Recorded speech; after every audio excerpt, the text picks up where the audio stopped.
Senator Cadell, the call's yours. Thank you, Chair.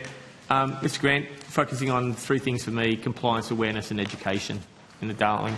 At the Murray-Darling Association last week, I say without certainty, some numbers you provided, I think, given there about some survey work about the lack of knowledge.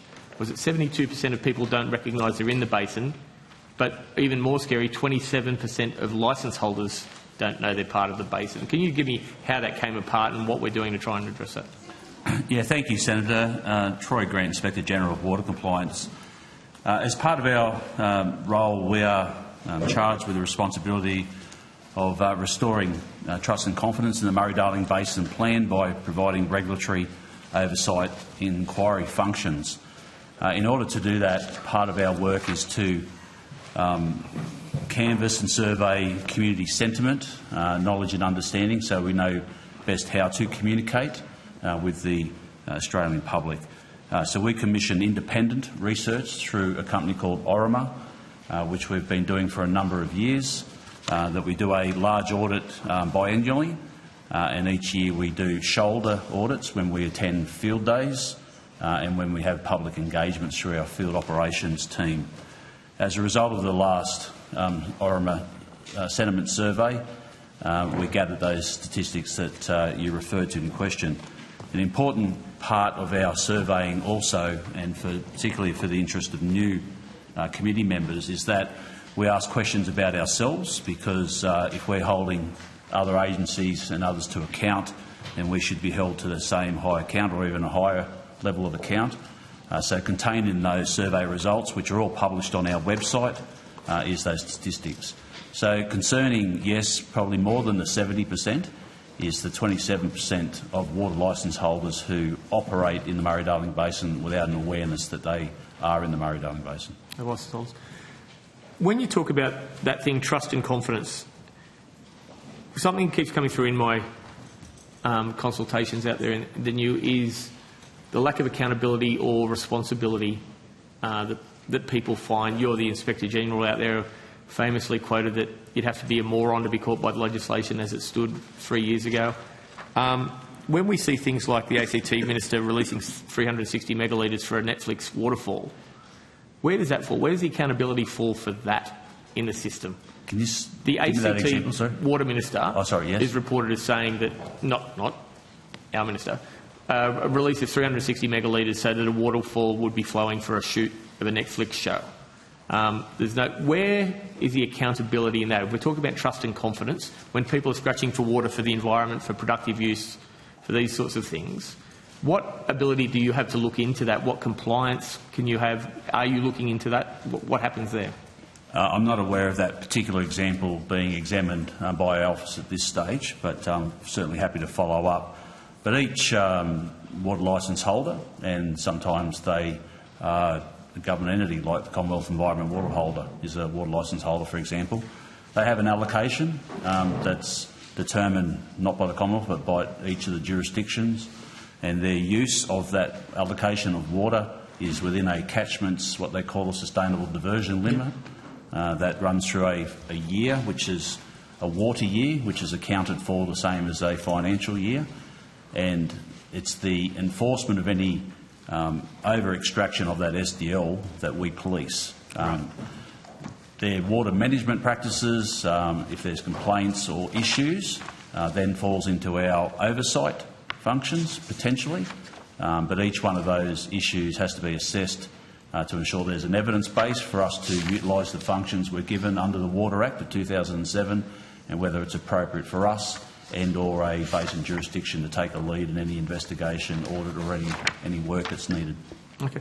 You spoke about SDL compliance. Your report has just come out recently. At the time of the assessment, your statement says New South Wales data could not be assessed due to Water Resource Plan status. Your report indicates approximately 6,000 gigalitres cannot be accounted for. Is that accurate? Yes. What effect does that have on the entire system? What's that, 12 Sydney Harbours of water? It's a significant quantum of water. So I recently spoke with the CEO of the MDBA and a senior official from his office in relation to some of my concerns about SDL compliance.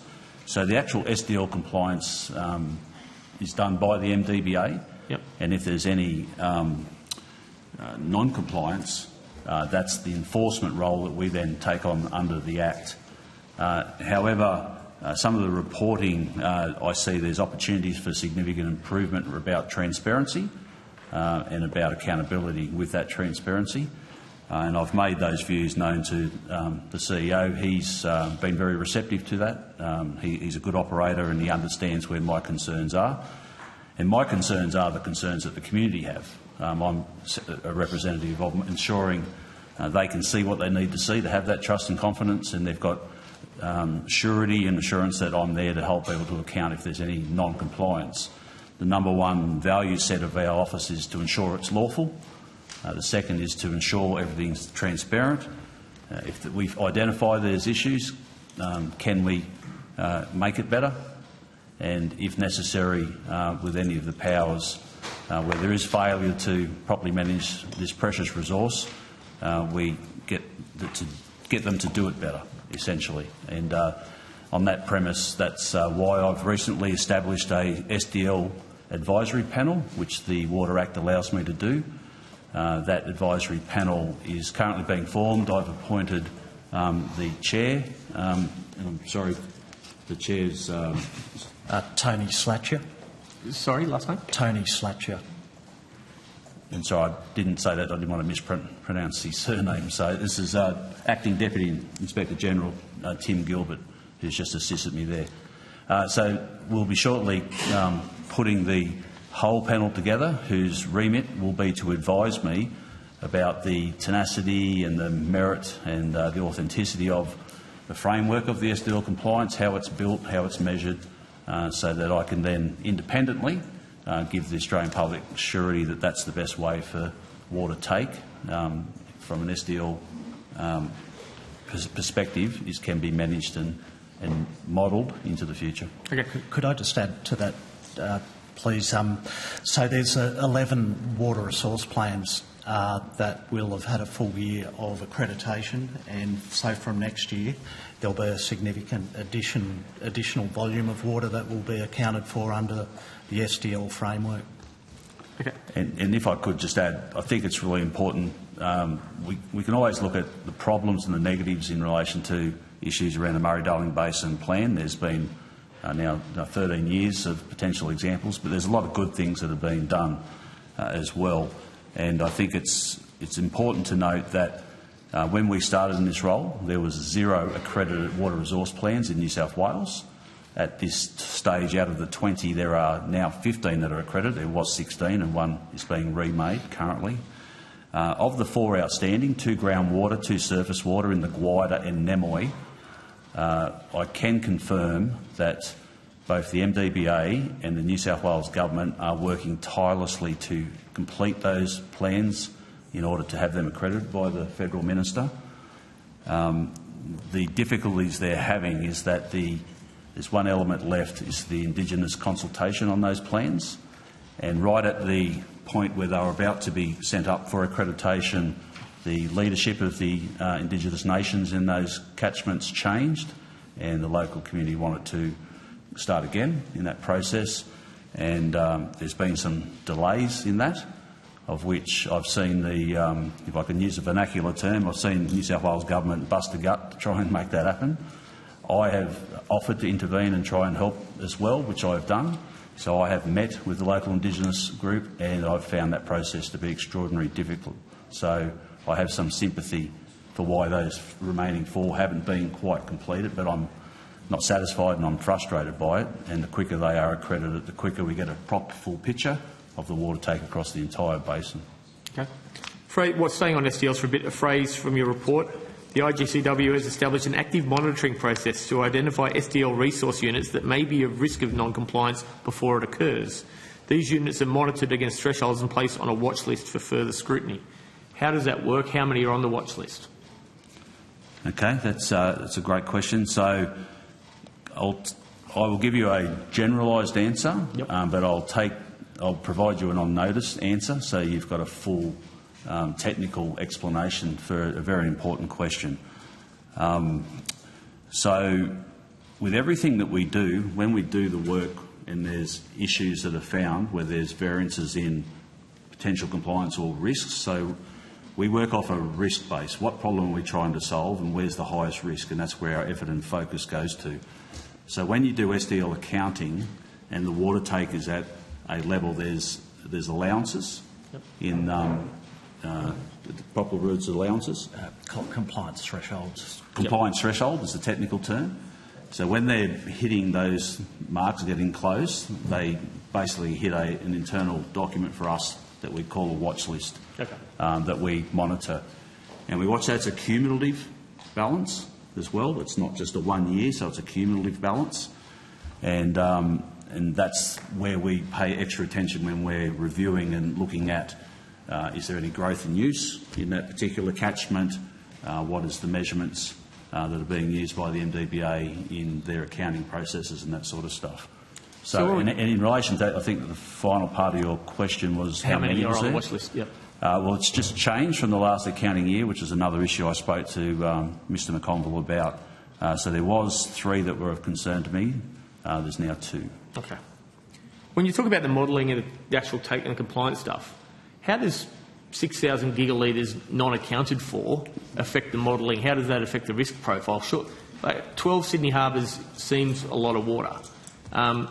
So how does that, it's got to have a big effect? Yeah, so the risk relates to the legislative, lack of legislation that exists because the water resource plans aren't accredited, that anything can be done about it. So it doesn't mean there's not administrative arrangements between the MDBA and the jurisdictions that are still measuring and reporting that take, but, you know, it doesn't have any enforceability. It's got no provenance. So I have less concern that there's, industrial level water theft going on to that scale out there, but we cannot, with the legislation and powers we have, give the assurance that is required in the Australian public that that level of water take isn't at risk. Tim, is there anything else you want to add? No, it's just linked to the accreditation of the water resource plans, and the sooner they come online, the sooner we will have full oversight and enforcement powers to do with it, sustainable diversion limits. And this comes back to this trust and confidence issue that you raised earlier. When you're looking at the modelling where we've effectively had a number of areas where allowed is actual take in the modelling, they're not monitoring these things, they're ticking them off as almost that. They're the same figure, allowed and actual take coming as same figure. Is that a weakness that comes out where they're not measuring effectively, where they're just marking off the same number? It's a risk. It's a risk, not a weakness. What do you think that's a risk to compliance or a risk to trust, or both? Both. Okay. Could I just say that I think it's a risk to accuracy of the data in total, and the more that can be actually measured, the better. And that's why we also have the metering report card to try and drive higher levels of metering across the basin. Okay.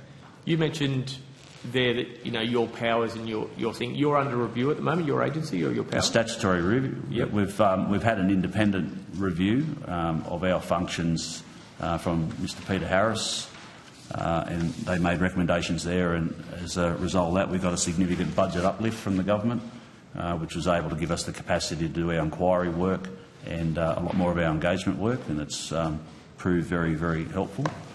But the statutory review is currently being scoped up for terms of reference and all that, and we've been well engaged by the department and appreciate the opportunity to contribute to that, and we just will very much look forward to contributing to the review. Free Dorothy Dix before I have to pass it on with the Minister sitting next to you and the department behind you. Are there areas of authority or ability that you would like to be able to expand into to give greater trust and confidence in the MDBA? Yes. There will be recommendations or asks that we will have in our review. There's many. I could sit here for... they're this important or this important, so they're different scale of importance. But by way of theme, I guess is probably the best way to answer it in this forum. And obviously our submission will go forward. But We would like some consistency with the legislative settings that other Inspector-Generals have in and around the inquiry space. So other Inspector-Generals, of which there's 7 in the Commonwealth, I'm the only one that's a regulator and an oversight body, the rest are only oversight, is they have the ability under their legislation to delegate inquiries to other persons to conduct on their behalf. I don't have that. I have to conduct every inquiry myself in person, the whole lot. I'm happy to do that, other than there's a lot of things I'd like to inquire in, and I could get more done if I had that ability. That's one example. Tim? Sorry. Yeah, so the Harris review from 2024 has a number of recommendations, and the government made a response to that and agreed in principle to 8 of those recommendations, and 3 were noted. The 3 that were noted were largely saying that they would require a Water Act review or be addressed through other reviews like the Basin Plan Review. But they entailed things like securing the Inspector-General's independence through a separate budget line item, for example, expanding the powers, one of which is in relation to inquiry that the Inspector-General's just outlined, but also expanding our audit powers, so not just assessing extent of compliance, but assessing performance against legislative instruments, and also adding new intergovernmental agreements under the oversight of the Inspector-General. So I'll just elaborate on that for you. So there are currently 9 intergovernmental agreements that come under the legislation that I'm able to oversight. However, there's many more that are relevant to the implementation of the Basin Plan. As the Deputy Inspector raised, these were identified in the Harris Review, but also by the Productivity Commission, who identified the same issues in their implementation plan review of the Murray-Darling Basin. Both have recommended that the Australian Government adopt regulation to add relevant agreements to my jurisdiction, thereby allowing me to have broader and consistent oversight. This hasn't occurred as yet, which we hope will be picked up in the review. This means there are gaps and inconsistencies in the my ability of oversighting intergovernmental agreements. My research estimates these relate to approximately $2.8 billion of expenditure that has no oversight, of which I think, given the oversight I have on other significant spends of money in IGA, I should have across the outstanding IGAs for that $2.8 billion of expenditure. Okay. I note the time and chair. I've got more, but if other people... Thank you, Senator